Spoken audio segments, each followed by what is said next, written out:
Hallo ihr Lieben und willkommen bei meinem Kanal.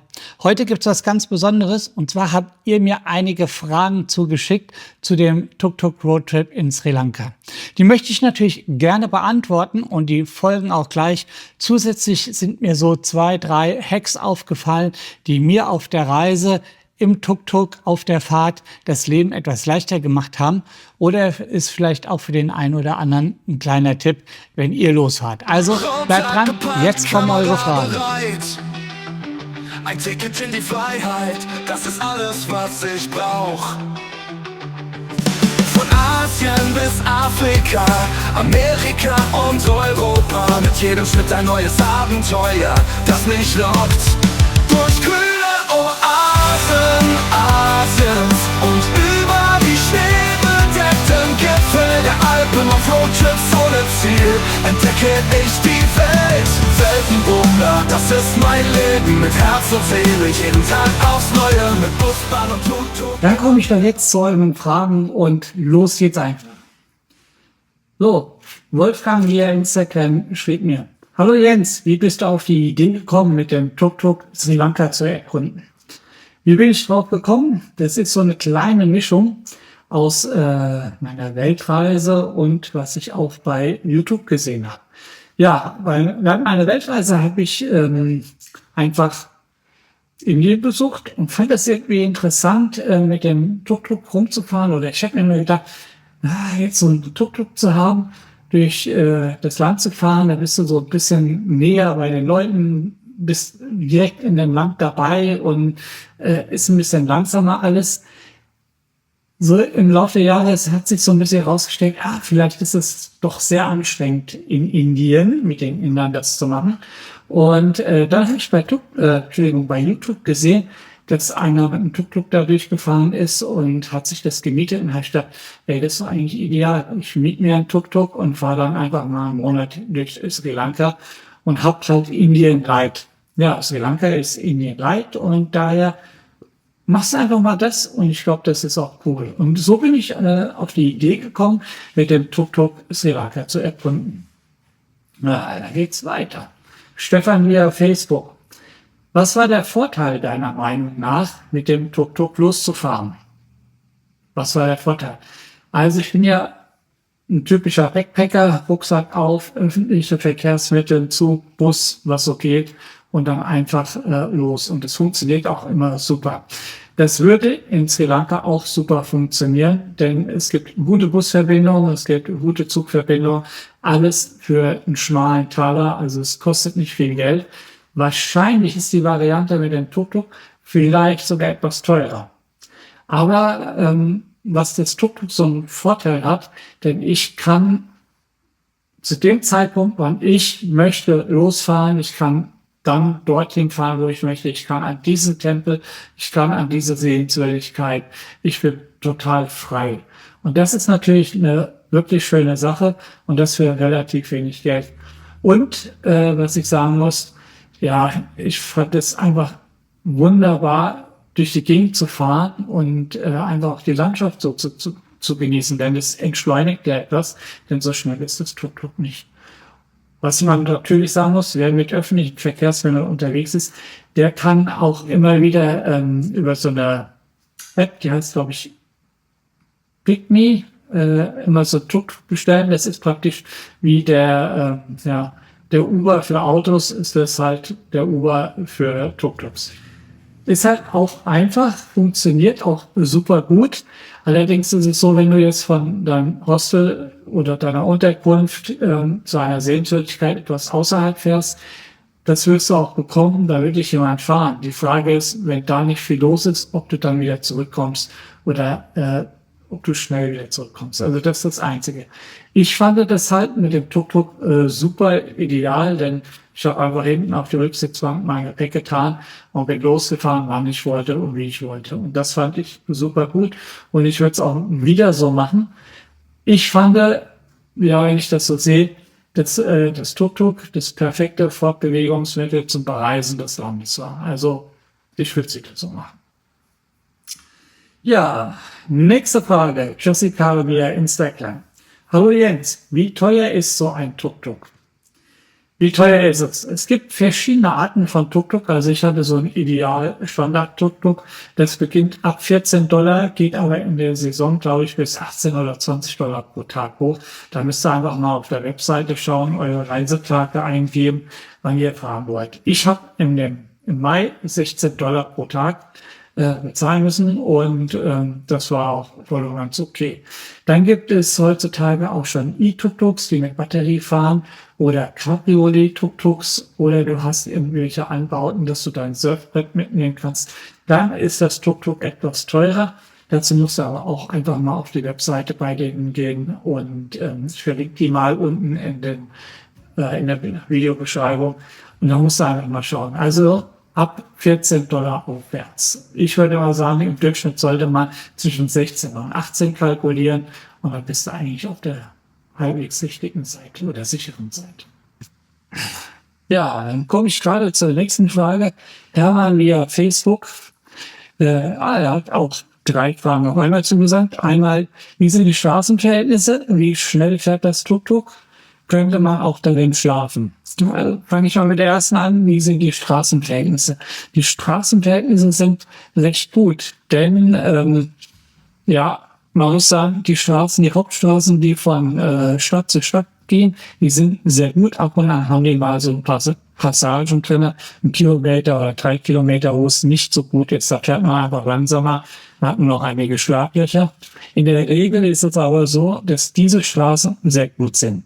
Dann gibt's oben im Norden, so an der Küste, da gibt's Völkerpisten, da ist irgendwie halt nicht viel los und direkt an der Küste kommt wohl eher mal selten ein Truck vorbei, der die Straßen wieder repariert.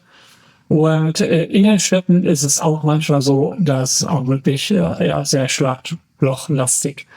Aber im Großen und Ganzen ist es gut. Und ich muss sagen, es gibt, glaube ich, 3 verschiedene Straßentypen in Sri Lanka. Einmal die geteerten, dann als zweites so Gravel Road mit Steinen, also so Schotterbelege. Und dann noch mal die Sandstraßen. In die Sandstraßen, da musst du dich mit der Tuk-Tuk gar nicht reinfahren. Mir ist es noch passiert, am Ort, in so einem Dorf drin, hat ein Google Maps in so eine Straße geleitet und die war nur aus Sand. Da bin ich sofort stecken geblieben. Habe ihn bei uns Haus gezogen, hat es eine Cola dafür gegeben, alles war gut. Wäre mir das allerdings unterwegs irgendwo passiert und ich bin einmal auf eine Straße gekommen, die war erst schön geteert von Pflanzen, da war es Gravel Road und da ging es über in den Sand. Wäre ich dort stehen geblieben, da gab keiner. Der kam da auf eine ganze Zeit, wo ich da angefahren habe, vielleicht 2 Motorräder mal. Und ob die bis zu diesem Zeitpunkt oder diesem Ort, wo ich hier stehen bleiben könnte, überhaupt gefahren werden, weiß ich noch nicht mehr. Also da habe ich mich durchgequält, so am Seitenrand, könnt ihr mal schauen, gibt's eine Folge. Und es war schlimm. Also wenn er da stehen bleibt, Sand meiden, wie der Teufel das Weihwasser. Also das geht nicht. Ansonsten waren die Straßen recht gut, kann man immer gut durch. Sonst muss man ein bisschen langsamer fahren und nur ganz selten, dass es richtig schlecht war, wo du sagst, nein, danke. Also das zu den Straßen. Aber überwiegend Teil, ich würde mal sagen, 70-80% waren die wirklich gut. Ja, wie schnell fährt das Tuk-Tuk, fragt der Ermann. Es fährt 40 km/h, ist offiziell die Höchstgeschwindigkeit. Ich muss sagen, ich bin immer so zwischen 45 und vielleicht 50 gefahren. Das war eigentlich so ganz gut. Und ja, du kannst aber auch schneller fahren. Also ich habe einmal bergab mit Rückenwind Turbo 62 auf Google Maps mir angezeigt bekommen. Allerdings muss ich sagen, dann wird es auch schon wirklich so ein bisschen instabil mit dem Lenken. Und also macht nicht so den Sinn. Aber ich sag mal, als Reise- und Fahrgeschwindigkeit zwischen 45 und 48 km/h ist eine gute Sache und da kommst du gut weit. Vor allem so um im Norden, wenn die Straßenberge gerade sind. Wenn du in die Berge kommst, bist du automatisch langsamer, weil dann geht's bergauf, dann hat auch der Motor nicht mehr so einen Zug und dann musst du ein bisschen lenken. Da bist du vielleicht nur so bei 30 oder 35. Also daher, also so Topspeed würde ich mal sagen, 45, das ist schon okay. Dritte Frage von dir. Könnte man auch darin schlafen? Man kann natürlich, ich würde es aber nicht machen, weil die Rückbank ist zu kurz zum Schlafen und nach vorne kannst du dich auch nicht legen. Und ich weiß auch nicht, ob es unbedingt bequem ist, da draußen zu schlafen. Ich habe in der Regel übernachtet immer nur in eigentlich guten Unterkünften. Habe ich mir bei Booking rausgesucht, alles was so 8,9, 8,9 Punkte hatte und eine gute Bewertung und preislich gut. Der Preis lag immer so zwischen, ich sag jetzt mal 8 und 22 oder 24 Euro die Nacht. Bei 24 Euro war das schon echt super Luxus und selbst die 8 bis 10 Euro Unterkünfte waren gut. Es war immer sauber, das ist das Wichtigste und war immer gut, also ist es nicht streng. Gut, ja, das waren deine 3 Fragen, Hermann. Jetzt geht's weiter. Anja via Instagram. Wie viele Personen passen mit Gepäck in ein Tuk-Tuk? Wie viele Personen? Das ist eigentlich leicht gesagt. Vorne sitzt der Fahrer und hinten hättest du Platz, sag ich mal, für maximal 3 Personen. Natürlich in die sedankische Familien, die kriegen mehr rein. Aber ich sag mal, normal wird, glaube ich, 3 auf die Rücksitzbank passen. Wenn du alleine fährst, kein Problem. Ich habe mein Gepäck hinten einfach draufgeschmissen und alles gut. Hinten in diese, sag ich mal, Gepäckabfrachlage lag dann auch so mein Tagesrucksack. War eigentlich alles prima. Und wenn du zu zweit bist, ist das auch prima, weil du kannst dein Gepäck stapeln, hinten was reinmachen, hast du auch genügend Platz. Wenn ihr zu dritt seid, dann wird es, glaube ich, schon kompliziert. Da musst du deinen Rucksack praktisch an die Seite dran machen, an die B-Säule, am besten mit irgendeinem Band, also nicht Klebeband, sondern mit zum Verzurren. Ja, das wird schon eher kompliziert bis unbequem. Also da kann ich sagen, 1 bis 2 Personen, super easy, alles was drüber geht, ist eher anstrengend und ab 4 geht es nicht mehr. Also 1 bis 2 Personen. Ja, dann geht's weiter. Steffen auf Facebook. Wie ist das Essen? Und ist es wirklich so scharf? Also ich bin jetzt nicht der Schärfegradmesser, weil aus Thailand bin ich schärfer ausgewogen. Ich muss ganz ehrlich und persönlich sagen, ich habe, glaube ich, vielleicht einmal scharf gegessen in meiner ganzen Zeit, ansonsten fand ich es pikant. Aber wie gesagt, andere Leute, die empfinden das anders und sagen, ist das scharf, ist das scharf. Also ich bin da jetzt nicht derjenige, der vielleicht der beste Gradmesser ist. Für mich war es eigentlich nie richtig scharf.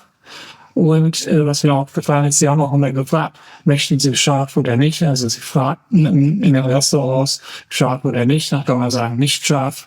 Und ich denke mir mal, dann wird es auch nicht scharf sein, denn ich habe immer gesagt, scharf und es war nicht scharf. Also daher, ich fand es nicht scharf. Daher, aber das empfindet jeder anders und andere sagen, es ist sehr scharf. Gut, dann geht's weiter. Daniel via Instagram. Wie hast du dein Gepäck befördert und war das sicher? Also wie gesagt, ich habe es auf die Rücksitzbank gelegt und ich habe mir für meinen Tagesrucksack so ein Packsafe Maschendrahtzaun-Netzsack gekauft, wo ich den rein habe, den kann man zumachen, da kommt man noch gar nicht mehr dran an die Sachen, also kann es rausnehmen.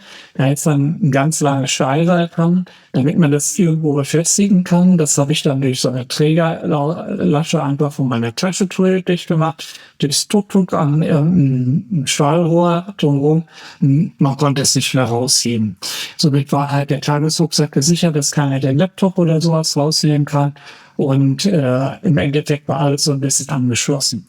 Wenn man irgendwo länger steht, da ist dann auch noch links und rechts einfach die Regenwände runter, dann sieht man sowieso schon nicht mehr rein in das Tuk-Tuk. Ist auch für die Affen gesichert, dass die irgendwie nicht drin rumgeistern und probieren irgendwas rauszuholen. Ja, und dann ist sicher alles. Ich habe einmal mein Tuk-Tuk 4 oder 5 Stunden wo stehen gehabt, ist nichts passiert, alles war drinnen. Also kein Problem. Passt habe ich immer mit mir am Mann, daher den kann auch keiner klauen. Das ist das Wichtigste, was um Kritik führt. Also, so habe ich es gesichert, ist nichts passiert, nichts weggekommen. Und war super easy. So, dann geht's weiter. Nochmal Wolfgang hier in Instagram. Wie hast du deine Tuk-Tuk-Route geplant? Ist im Mai nicht schon Regenzeit? Ja, im Mai ist Regenzeit und es gibt, glaube ich, in Süd- oder Nord- und Nordost- und Südwesten-Monsun. Also es gibt zwei Monsunzeiten und Arten. Einmal kommt von oben, einmal von unten. Da solltest du vielleicht noch bei mir mal auf die Webseite schauen. Ich habe für die Reisezeiten für alle möglichen Orte eine eigene Seite gemacht mit kleinen Klimatabellen und dazu noch das mit dem Monsun beschrieben, wann du losfährst. Ich bin im Mai losgefahren, Anfang Mai, und der startet unten im Süden schon der Monsun. Das heißt, dort hat er schon angefangen und es hat unten geregnet. Deswegen bin ich oben in den Norden gefahren. Ich wollte so ein bisschen in das Untouristische, in den untouristischen Norden mir anschauen. Da haben schon viele mal gesagt, ja, jetzt soll ich hinfahren nach Manaro und Jaffna. Da ist so noch Bürgerkrieg, aber der ist schon so seit über 20 Jahren locker vorbei. Könnt ihr hinfahren? Touristisch ist jetzt nicht gar so viel da, aber ja, das Wetter war gut. Es hat noch einmal geregnet bis dahin. Das war, glaube ich, oben in Jaffna, während ich mit dem Tuk-Tuk unterwegs war zu ihren Messingstätigkeit. Das hatte mich auch gar nicht so tangiert, sozusagen. War gut, bin durch den Regen gefahren. Ja, war halt hohe Feuchtigkeit. War alles gut. Es hat dann erst wieder angefangen zu regnen, als ich in Novara Elia war, im Hochland. Da hat es dann angefangen zu regnen. Da war dann immer morgens ganz gut. Und ab mittags hat dann eigentlich der Regen eingesetzt. Da war ich aber auch dann schon wieder etwas weiter südlich. Ja, also das geht. Theoretisch kann man das Ganze ja hin. Ich würde wahrscheinlich sagen, was ich so gelesen habe, Juni, Juli, vielleicht Anfang August noch, ist, glaube ich, die schlechteste Zeit. Sollte man vielleicht rauslassen, die Sommerferien. Aber ansonsten kann man gut hinfahren. Und fast wie überall in Asien ist einfach von Ende November bis April das beste Reisewetter fürs Sehen. Ja, dann geht's weiter. Annika wieder in September. Hallo Jens, würdest du da einen Roadtrip nochmals so machen und wenn ja, warum? Also wie eben schon mit der Reisezeiten gesagt, wenn ich im Mai wegfahren würde, würde ich ihn wieder so machen, weil einfach die Route war gut. Ich habe wenig Regentage gehabt, ich habe gutes Wetter gehabt, das man eigentlich möchte. Und da war die Route gut. Wenn man allerdings, sag ich mal, in der besten Jahreszeit fährt, also von November bis April, dann ist ja unten im Süden super. Die Strände sollen ja toll sein, auch wenn das Wasser die Planung sehr doll sein soll zum Schwimmen. Aber zum Surfen kann man hin, da zieht's die meisten hin, aber die Strände sollen auch schön sein. Daher denke ich immer, ist im Sommer würde ich eher runter also bei uns im Winter würde ich dann eher runter in den Süden. Da gibt's auch zwei große Nationalparks, die kann man auch noch besuchen. Daher würde ich eher dahin gehen. Wenn es dann so ein bisschen Regenzeit ist, würde ich eher hochgehen in den Norden, so wie ich die Route gemacht habe. Ja, dann geht's weiter. Conny, via Instagram. Wie schnell klappt es mit dem Tuk-Tuk-Fahren? Ja, wie schnell? Die erste Folge ist ja praktisch die Übernahme des Tuk-Tuks. Da kriegt man Einweisung, da kriegt man so eine Art Fahrschule gemacht. Da bin ich ja dann auch direkt nach einer Stunde einfach so einen Unterkunft gefahren. Das war gut. Ich würde jetzt mal sagen, der erste Tag, also nach einem Tag fahren oder 1,5 Tagen fahren, hast du das völlig drauf, auch mit der Schaltung. Und klar hat's manchmal, hat's auch noch nach 3 Wochen. Aber im Großen und Ganzen nach, sag ich mal, 1,5 Tagen, 2 Tagen, hast du das drauf. Ist überhaupt kein Problem. Es ist auch super einfach zu fahren. Du brauchst keinen Motorradführerschein, ein Autoführerschein reicht dafür. Und easy. Also wirklich easy, macht Spaß. Hätte ich auch nicht gedacht. Ich hätte so ein bisschen komplizierter vorgestellt. Echt easy, spaßig und kann ich dir empfehlen. So, da komme ich schon zu der letzten Frage. Nochmal, Conny. Wie kommt das Tuk-Tuk von Nora Elia nach Kandy, wenn du mit dem Zug fährst? Also ich finde, ich wollte ja die Strecke genau anders hinfahren, Kandy, Nora Elia. Und da habe ich mir bei tuktukrenter.com einfach einen Transfer gebucht. Das heißt, da kommt einer an den Bahnhof, übergibst du das Tuk-Tuk, der fährt das von Bahnhof zu Bahnhof und da kannst du auch dein Gepäck drin lassen. Das heißt, du nimmst einen Tagesrucksack mit in den Zug, bist völlig frei, ist eigentlich total schön. Genießt die Zugfahrt, die dauert so 4-5 Stunden. Und wenn du ankommst, steht dein Tuk-Tuk schon da und dann fährst du einfach weiter. Also das ist super gut. Ich meine, er hat $40 gekostet, kann man vorab oder auch kurz vorher noch buchen bei denen. Ist super organisiert, also das kann ich nur empfehlen. Fand ich eigentlich eine super Sache. Hat bei mir deswegen nicht funktioniert, weil die Bahn gestreikt hat und ich nicht fahren konnte. Aber mein Fahrer war da an den Morgen sogar noch, der hat das nicht mitgekriegt und den habe ich dann halt wieder heimgeschickt. Aber so kommt das Tuk-Tuk von A nach B, wenn man im Zug sitzt. Eine super Sache. Ja, das waren jetzt so eure Fragen. Hätten ein paar mehr sein können, aber ist okay. Ich hoffe, dass die meisten Fragen einfach waren.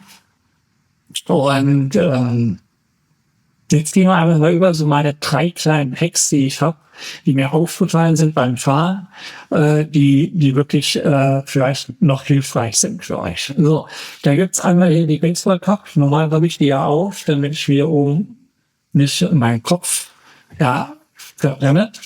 Und die wurde dann umfunktioniert, und zwar ich habe ein iPhone 15 Pro Max. Das liegt hier vorne in der Halterung drin, wo Google Maps lief, und immer scheint die Sonne drauf. Jetzt ist es irgendwann mal so heiß geworden durch die Sonneneinstrahlung, dass das einfach gesagt hat, du, ich mag nicht mehr, ich schwitze gerade und ich höre jetzt einfach auf, so lange, bis ich wieder kalt bin. Also, das ist ja schon komisch, weil Google Maps zieht jetzt nicht so viel, muss ich irgendwo herkommen, und dann denke ich so, als jetzt einfach denke ich, ist aber heiß, und es kam echt von der Sonneneinstrahlung. Dann habe ich einfach die Kappe hier so drüber gelegt, ich blende mal ein Foto ein, wie das aussieht, und dann konnte ich praktisch vorne unter dem Schirm immer gucken, wo ich fahre, und das Handy war geschützt, einfach vor bei den Sonnenstrahlen, wurde nicht mehr heiß, und ich konnte die ganze Zeit ohne Probleme fahren. Also das war der erste kleine Triple-Hack, den ich habe. Der nächste ist, ich wollte natürlich ein bisschen Musik hören, weil wir alleine unterwegs, aber ich glaube, selbst wenn man zu zweit ist, macht man das, wenn man so 4-5 Stunden fährt. Und ich habe diese kleinen In-Ear-Kopfhörer, und da habe ich immer einen drinne gehabt und auf der anderen Seite nicht, damit ich den Verkehr und alles höre. Und wenn du den so reintust, das ist halt das Coole, dass du halt die ganzen Sprachansagen von Google Maps ja auch gesagt bekommst. Das heißt, nächster Kreisel, zweite raus, und dann fährst du da brauchst du gar nicht so unbedingt aufs Handy gucken, und dann siehst du das und wirst so gefahren. Und das Gute ist halt, du hörst es halt super gut, weil es ist ja schon ein bisschen laut, das Tuk-Tuk, die Umgebung, der Fahrtwind, und so hörst du das immer super klar und nicht über das Handy. Und das kann ich dir empfehlen. Das hat sich auch rentiert. Das ist ja auch nicht so viel, wer sowas nicht hat. 30 €, glaube ich, kosten die bei Amt. Also das ist auch kein Problem. Und dann als letztes und drittes, ich habe natürlich geguckt, wie kann ich eine Kamera befestigen. Habe ich auch erst probiert mit einer GoPro. Das hat aber dann nicht funktioniert, weil ich nicht alle Adapter mit hatte. Und dann dachte ich mir so, Mist. Und dann fiel mir ein, ich habe ja hier diese kleine Instacam Pro 3S dabei. Und die ist ja wirklich so klein. Das ist die ganze Kamera.